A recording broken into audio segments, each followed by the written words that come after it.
September is absolutely stacked with new horror releases, so let's get into it.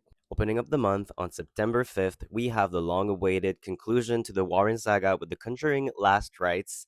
Between you and me, I do think they're going to make more of these movies because they're too profitable, but we'll see. On September 12th, we have a few releases, starting with The Long Walk, which is a Stephen King adaptation being helmed by Francis Lawrence, who directed majority of the Hunger Games movies. The movie tells the story of a few young men who participates in the Long Walk, which is basically a game where if you stop walking, you get. Then we have Rabbit Trap starring Dev Patel, which tells the story of a couple being disturbed by a child with sinister intentions. Then there's Dramatica. Apparently, it's a terrifying movie, and I can't wait to watch it. And just look at this poster, nightmare inducing.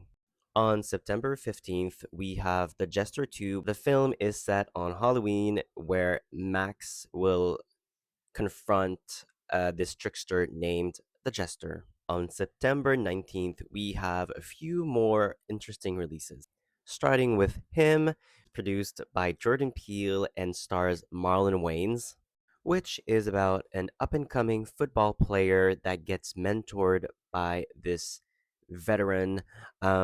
But the things they do for success seem to be kind of weird.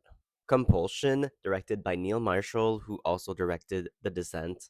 Shudder original Night of the Reaper, which is set on Halloween and has a babysitter entering a cat and mouse games with a serial killer. Remind me never to babysit on Halloween. Closing out the month, we have The Strangers Chapter 2, which will continue the story from Chapter 1, obviously. We'll again find Madeline Petch fighting the titular strangers. Kind of excited for this one, even though I didn't love the first one. The last movie we're going to talk about today is Chain Reactions, a documentary about the ever enduring legacy of the Texas Chainsaw Massacre. Can we have a minute of silence for Saw 11, which would have been released on September 26th? And honestly, I'm still grieving. So, RIP, my beloved. Don't forget to save this video to remember to watch all of these potentially awesome horror movies and follow me, Stabbed and Bothered. Stay up to date on everything horror related.